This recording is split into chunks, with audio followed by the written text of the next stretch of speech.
मन की उदासी को दूर करने का एक ही इलाज है, कहीं पर घूम कर आना। और इस बार हमारी मंजिल थी मालदा, यानी मेरा ससुराल। ये एक ऐसा फैसला था जिसने रात की नींद को भी बीच में तोड़ दिया। रात के ठीक 1 बजे हम सब सोए थे और सिर्फ 1 घंटे बाद 2 बजे ही नींद से उठ गए। फिर तो बस तैयारी की हड़बड़ी थी। खाना बनाया, नहाया धोया, तैयार हुए और ठीक 4 बजे हमने बस पकड़ ली। जब हम बस में सवार हुए, चारों तरफ अंधेरा का राज था, पर जैसे जैसे हमारी बस आगे बढ़ी, रात का पर्दा हट गया और सुबह हो गई। अब चारों ओर हरियाली का अद्भुत नजारा दिख रहा था। पूरी रात जागने और सफर की थकान के कारण बस के अंदर सब चैन की नींद सो रहे थे। हम अभी साइंस सिटी के पास आ गए। यहाँ से हम तोपसिया 24 नंबर बस स्टैंड पर उतरेंगे और फिर 24 नंबर बस पकड़कर हावड़ा जाएंगे। 24 नंबर बस स्टैंड पर उतरते ही हमें अपनी अगली बस मिल गई और देखिए ये बस तो पूरी खाली थी। पिछली बस में तो पहले सब खाली था, पर बाद में भयंकर भीड़ हो गई थी। इस बस में एक तरफ लेडीज सीट थी, इसलिए मेरी बीवी, बहन और रूम्पी उस तरफ बैठ गई और हम दोनों जीजा साला इस तरफ जम गए। थोड़ी ही देर में हम हावड़ा स्टेशन पर पहुंच गए। मेरी बीवी टिकट लेने में व्यस्त थी। हम इस भीड़ भाड़ वाले माहौल में खड़े होकर अपनी अपनी मस्ती कर रहे थे। कोई रील्स बना रहा था तो कोई ब्लॉग शूट। हम सब 11 नंबर प्लेटफॉर्म पर आकर रुके। आपको याद होगा हम कल रात 1 बजे सोए और 2 बजे ही नींद से उठ गए थे, जिसके बाद हमें घर पर खाना खाने का टाइम नहीं मिला। इसलिए ये बैठने की जगह हमने अपने लिए बनाई थी, ताकि स्टेशन पर आराम से बैठकर गर्मा गर्म अंडा करी के साथ भोजन का आनंद ले सके। हमारी ट्रेन 8:55 पर थी। हम सब स्टेशन पर खड़े होकर इंतजार कर रहे थे, जहाँ पहले से ही काफी ज्यादा भीड़ थी। मेरी बीबी, रूम्पी और गोलू आगे खड़ी थी और मेरी बहन पीछे। ट्रेन में चढ़ने के लिए लोगों ने अपने अपने बैग लाइन से लगा कर रखे हुए थे। ट्रेन के आते ही 4-5 पुलिस मुस्तैद हो गए और सबको लाइन बाय लाइन ट्रेन में चढ़ाया। किस्मत अच्छी थी कि हमें खिड़की वाली सीट भी मिल गई। मेरी बहन, रूम्पी और गोलू दूसरी तरफ बैठी थी और मैं और मेरी बीवी इस तरफ। ट्रेन चल पड़ी और अब हमारा सफर सही मायने में शुरू हो चुका था। ये पूरा सफर दरअसल एक खास मकसद से हो रहा था। अगले ही दिन ससुराल में एक शिव चर्चा का आयोजन था, जिसके लिए हमें बुलाया गया था। साथ ही गोलू के ना होने से सासू माँ को घर और दुकान संभालने में दिक्कत हो रही थी, इसलिए गोलू को भी ले जाने का खास बुलावा था। रास्ते में ट्रेन से बाहर का नजारा बेहद खूबसूरत था। धान के हरे भरे खेतों के बीच में कई जगह पर कोमल के फूलों की खेती हो रही थी। मालदा अभी भी दूर था, लेकिन रास्ते में एक विशाल आम का बगीचा देखने को मिला। मनमोहक हरे भरे खेतों के बीच से गुजरती हमारी ट्रेन बोलपुर शांति निकेतन स्टेशन पर आकर रुकी। शांति निकेतन पश्चिम बंगाल के बीरभूम जिले में स्थित है और इसका इतिहास नोबेल प्राइज विजेता रविंद्रनाथ टैगोर और उनका पिताजी देवेंद्रनाथ टैगोर जी से जुड़ा है। दोस्तों, आप लोग कमेंट में बताना किस किस को शांति निकेतन का हिस्ट्री पता है। आगे बढ़ते हुए हमारी ट्रेन एक नदी के ऊपर से गुजरी। नदी ज्यादा चौड़ी नहीं थी, पर बहुत ही खूबसूरत लग रही थी। नदी का नाम हमें नहीं पता था। ट्रेन में बैठे बैठे हम सब बोर हो रहे थे, इसलिए मेरी बीबी ने सबका वीडियो बनाना शुरू कर दिया। ट्रेन में लोगों की भीड़ काफी ज्यादा थी। थोड़ी देर बाद मैं थक कर अपनी बीबी के कंधे पर सर रखकर सो गए, जिसका वीडियो भी मेरी बीबी ने बना लिया। सब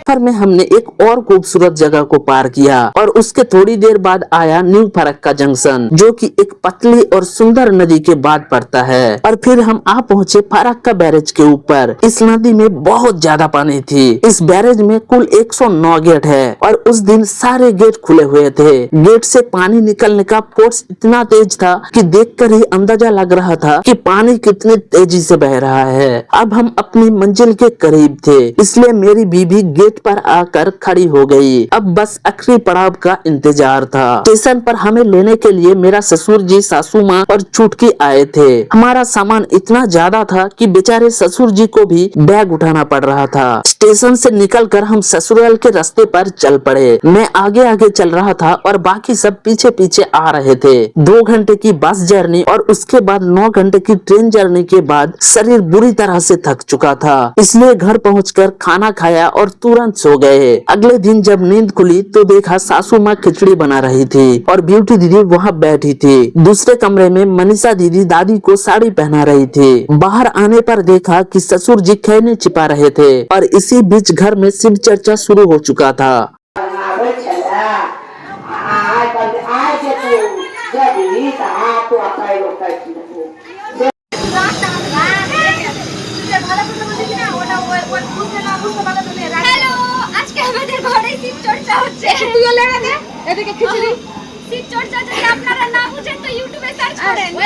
कितनी बड़ी कढ़ाई में खिचड़ी बन रही थी। कुछ देर बाद खिचड़ी बनकर तैयार हो गई और पूरी बनाने का काम शुरू हुआ।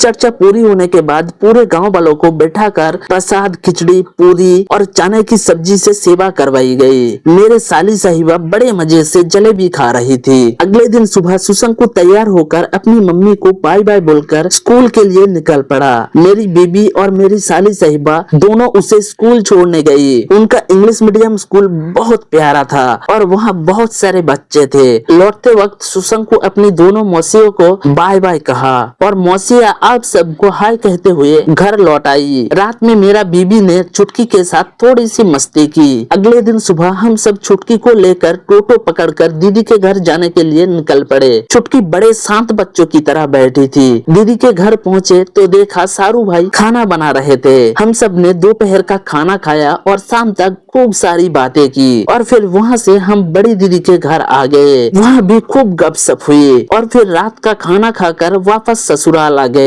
अगले दिन सुबह हम दोनों ने पूरी भक्ति और श्रद्धा के साथ बाबा महादेव की पूजा की। उसके बाद मैं तो पूरा दिन सोता रहा। दोपहर के बाद मेरी बीबी, बहन, रूम्पी, मनीषा दीदी और सोनाली, मेरी एक और साली साहिबा, सबने मिलकर स्टेशन की तरफ घूमने के लिए जाने का प्लान बनाया। जाते जाते रूम्पी की सैंडल टूट गई और फिर क्या था, सबने अपनी अपनी सैंडल उतार दी और नंगे पैर चलना शुरू कर दिया और हर कोई इस पल को एंजॉय कर रही थी। शाम को हम सब एक भैया के घर गए। भैया दुकान पर थे पर हमने उनके घर भी काफी समय बिताया और हंसी मजाक किया। रात को घर आकर सो गए। अगले दिन सुबह हम सब और सोनी दीदी स्टेशन पर आकर रुके क्योंकि ममता दीदी कटिहार से आ रही थी। मेरी बीबी डॉली को लेस खरीद कर दे रही थी और डॉली आप सबको हाय कह रही थी। ममता दीदी आते ही उन्होंने हम सबके लिए चाय ली। चाय पीने के बाद मैंने डॉली और टुकटुक को लेकर फोटो क्लिक करवाई। जैसे ही हम घर जाने के लिए निकले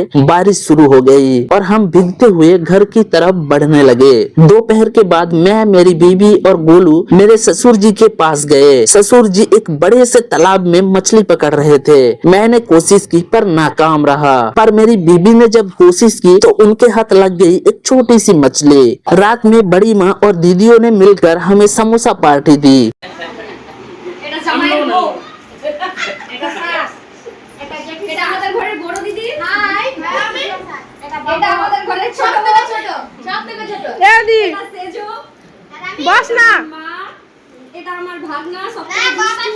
বাপাচি সর্বনাশ সোনালি এটা রুম্পি সোনালি বিট লবণ দেব বিট লবণ না